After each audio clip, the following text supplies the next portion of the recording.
Hi, this is gonna be a very different episode. I don't know. I don't know if I should really count this as an episode. There was originally something else that was supposed to go up this week, and then tragedy struck. Um, this is again not gonna be your typical episode. I don't. I kind of didn't want to do this, but I don't know. Emotionally, it just felt right. Basically, if you've at all looked at news, especially if you're big into entertainment, you've probably heard of Akira Toriyama and his passing. Uh, for those of you who somehow are in the dark and don't know who that is, Akira Toriyama is the creator of Dragon Ball Z. On top of that, he did a lot of stuff. Doctor Slump, uh, provided the designs for Dragon Quest, Chrono Trigger. I don't know if he provided the story for those as well. I don't think so, but we could leave it at that. Designs at least. Um, he did Sandland, uh, Jocko. There's a lot of stuff that the man has done. But of course, most people know him as the creator of Dragon Ball, and yeah, big figure in a lot of people's hearts and minds. I mean, there's a whole joke about how he essentially, like how Dragon Ball is so big in Mexico that like the cartels would apparently, you know, stop doing stuff while new episodes of Dragon Ball Super were going on, and there was stuff like that. I mean, obviously a lot of that stuff is probably just made up for memes, but yeah, I mean the show's really that big, and well, not even just Mexico, but all of Latin America, and yeah, realistically around the world. You got so many cultures that just love Dragon Ball. But even then, it's like even stepping beyond that, the thing is that the guy really did a lot uh, for you know for entertainment. I mean, again, like Dragon Ball would be enough. I mean, that in and of its own shaped a lot of like what you know as shonen mangas, like the tropes and whatnot. But even beyond that, I mean, before that he did Doctor Slump, which you know never got as popular as Dragon Ball did here in America, but it did shape a lot of like the more comedy aspects in manga when that was a thing. Didn't last as long as Dragon Ball, of course, but it still gets brought up every now and then. I mean, they even had an episode of Dragon Ball Super where they crossed over with Doctor Slump, and for those of you who have never seen it, great stuff. Um, Me personally, I loved a lot of the man's work. It's one of those things where it's like, as a kid, Dragon Ball was definitely one of the more important things that I had seen. I remember watching a lot of Dragon Ball Z in Spanish, and I also had seen the original Dragon Ball, something that here in the U.S., as far as I know, was well, I'm sure it was early translations, and I've seen some different translations of it, but in terms of like when it got popular with like Tsunami and stuff like that, it came after Dragon Ball Z, which I'm sure left some people weirded out because like, hey, look, Dragon Ball is more cartoony, it's more comedic than Dragon Ball Z. There's still some cool action in there. Of course, there's one of the greatest fights in all of Dragon Ball, whether it's Z, Super, or whatever, is Goku versus Jackie Chan. So it still had that stuff, but it was more of an adventure focused stuff thing. And unlike Dragon Ball Z, which a lot of those US dubs tried making more serious than it was. Like, not that it wasn't serious, but it definitely had more comedy than what a lot of us here in America got. They couldn't really edit that out so easily for Dragon Ball, so of course it was kind of I don't know, I guess you could say like whiplash for Dragon Ball Z fans here when they saw Dragon Ball. It's like, wait, this is the prequel. But then again, even if you watch Dragon Ball then got into Z, it would still be weird because it's like, hey, look, it starts off as this Journey to the West riff. It's all mystical and whatnot. And then out of nowhere, we find out that the main character has been an alien all along. It's weird, but that was the charm of, Akira Toriyama's work, is that it was unafraid to go weird. Like, even in Dragon Ball Z, you'd eventually get, like, the reveal of, like, oh yeah, this is the ultimate evil in all of the universe. And it'd be this pink, fat guy with a cape, who just likes eating candy. And of course, there's even more backstory to it, but that's pretty much how we're introduced to evil incarnate in the whole universe. So, great stuff. And like I said, for me personally, I did really get into a lot of Akira Toriyama stuff, outside of Dragon Ball. I saw Dr. Slump as a kid and didn't really get the appeal of it. Then I started rereading some of that stuff as I got older, and I found out, like, oh, okay, this is really funny. It's dirty. It's really dirty in comparison to Dragon Ball, but it is really funny, and it's really goofy.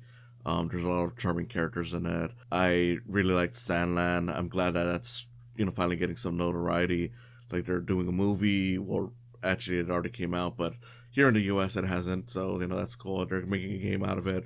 Cool. Never really got into Dragon Quest. I did get I think it's like the most recent entry on the Switch. I think it's like Dragon Quest 11, but never really got around to it. I know I mainly just got it because I like the character in Super Smash Bros. So that was kind of cool.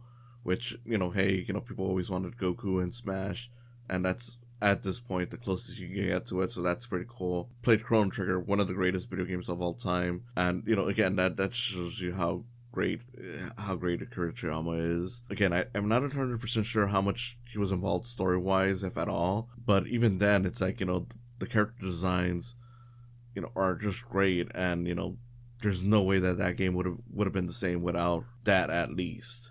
Even if you're not into his anime stuff, like, he still had an impact. Of course, even with anime, he still had an impact on there, but he had an impact on video games. So it's just crazy, and just knowing that the man is gone. He passed away at the age of 68, which is fairly young. Like, it's still, of course, a full life, so to speak. But given how long people could live, is like definitely way too young, and it's crazy. I don't know. I really don't know how I could say anything to really put honor to the man's name. This is really just, as much as it goes, just me venting over my feelings of, like, yeah, man, I really loved a lot of this guy's work. His art was always impressive. His characters were fun. His stories were charming. His worlds were charming. Just seeing all the people gushing about it on my timeline just really puts into perspective how much this guy, mattered to so many people, artists and storytellers alike. And, it even highlights, like, yeah, this is why people liked his work. I already knew that the world of Dragon Ball was always, weird. I mean, again, here's this mystical thing, and then out of nowhere, aliens. But seeing people just gush about, like, the details of it really puts into perspective how much it really stood out in comparison to other worlds. Like, a lot of the architecture in the world is unlike anything else. You had a lot of devices in there that were futuristic, yet you had creatures in there like dinosaurs, so it brought it back to the past. But then you had, magical creatures, you had scientific creatures, you had all these kinds of things, and it never, once felt like it was questioning itself as to what it was. It was always so sure of just being the world of Dragon Ball. And to an extent, I kind of hate that I'm mostly going on about Dragon Ball. I know that's his biggest thing, but it's like, again, you had so much work. He had so much work, like Dr. Slump, just stuff in the Dragon Quest, which I wish I could now I wish I could say more about it, given that, he's gone, and I do now plan to at least play the one I got instead of letting it just sit and collect dust. But man, it's just a big loss in the entertainment world. It's not just a loss in mangas.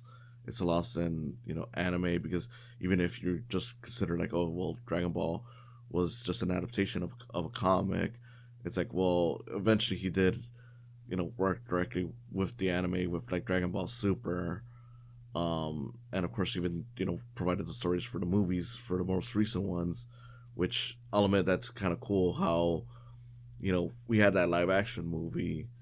It was so bad that the creator decided like, okay, I can't just let the story end here. I'm gonna go back and start adding new stuff to the world of Dragon Ball.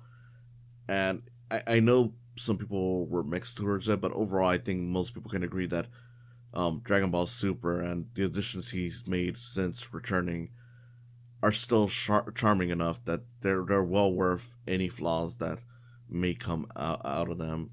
I think so. Yeah, like Dragon Ball Battle, Battle of the Gods, Resurrection F, Super Broly, Superhero, just all wonderful movies. And you know, I know people were iffy on his upcoming Dragon Ball Daima, just because it's like, oh look, the characters are turning into kids. Personally, I'm like, look, you know what? The man was always charming in his writing. I look forward to it, and now it just seems so sad that it'll be more or less as something after his life. Just watching it and seeing how you know how it impacts us. But yeah, I'm at a loss for words. I really wish I could provide something better than just saying rest in peace, and properly honor his work. Um, I don't know. Originally I thought about looking at one of the Dragon Ball movies or looking at something that he worked on to do an episode on, but that would take too long. So that's why I'm doing this, just so I can release it right away. I don't want to basically wait like almost a month after his passing to say these words. But that doesn't exclude the fact that I do plan on doing one of his works soon. I'll have to look at what I think is best, but for now I do want to say thank you, Akira Toriyama. I'm so glad for all the work that you provided, and I really wish you could have been here longer with us. But I hope you rest in peace, and I hope, if nothing else, that your work continues to inspire us. Thank you.